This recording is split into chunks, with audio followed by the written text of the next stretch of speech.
sebagai peserta iklan kedua, kami harus menyiapkan proyek perubahan. Dan proyek perubahan kami itu aksi sikap, akselerasi kolaborasi pengendalian inflasi. Kesempatan yang baik karena memang pada kesempatan ini hadir TNI Polri, karena dalam pemetaan stakeholder kita termasuk TNI Polri dan mendukung pengendalian inflasi. Salah satunya kegiatan yang dikembangkan oleh Dinas Pertanian itu perluasan area tanam yang kemarin jagung di Polri, padinya di Kodim, termasuk juga di Bogor. Sehingga pada kesempatan ini kami mohon izin ke Pak Sekda untuk menyampaikan 5 menit saja. Jadi berkaitan dengan aksi perubahan kami ini, pengendalian inflasi kita sudah terlaksana selama ini dengan adanya tim pengendalian inflasi daerah yang terdiri di dalam itu Forkompimda termasuk Bupati Sekda dan seluruh perangkat daerah termasuk juga Bangsa.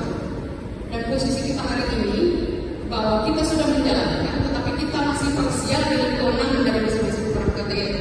Sehingga dalam perubahan ini termasuk juga yang terakhir adalah kita dilakukan evaluasi oleh BPKP. Salah satu dokumen yang kita tidak miliki adalah kebijakan tentang pengendalian inflasi, yaitu roadmap pengendalian inflasi.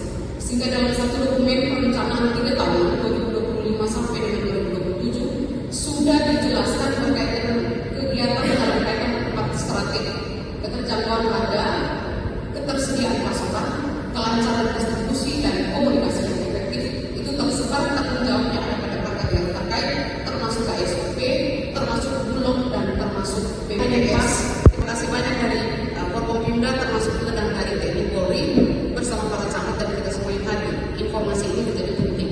Dan kita punya tren pengendalian tren inflasi kita 2023, 2024, dan 2025 memang sangat fluktuatif.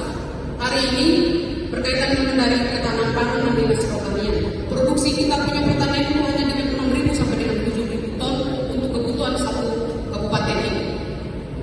Produksinya hanya 6.000 sampai 7.000, tetapi yang kebutuhan kita sampai dengan 36.000 dan sampai 37.000 ton. 31-nya dari luar. Itu yang akhirnya menjadikan kondisi kita hari ini ada program swasembada pangan secara nasional yang didukung oleh TNI Polri.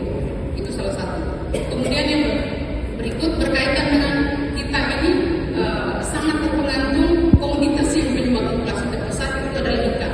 Kita pemakan ikan, tetapi perikanan kita ini fokusnya pada perikanan tangkap, sehingga kita sangat terpengaruh pada cuaca.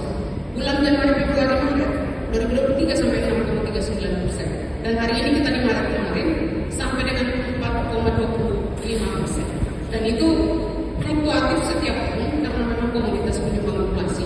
Worthy itu juga kita kadang-kadang juga menjadi pertanyaan karena memang banyak konsumsi kita, banyak komoditas yang diambil di dalam di pasar dalam kota ini yang menggambarkan seperti apa konsumsi kita.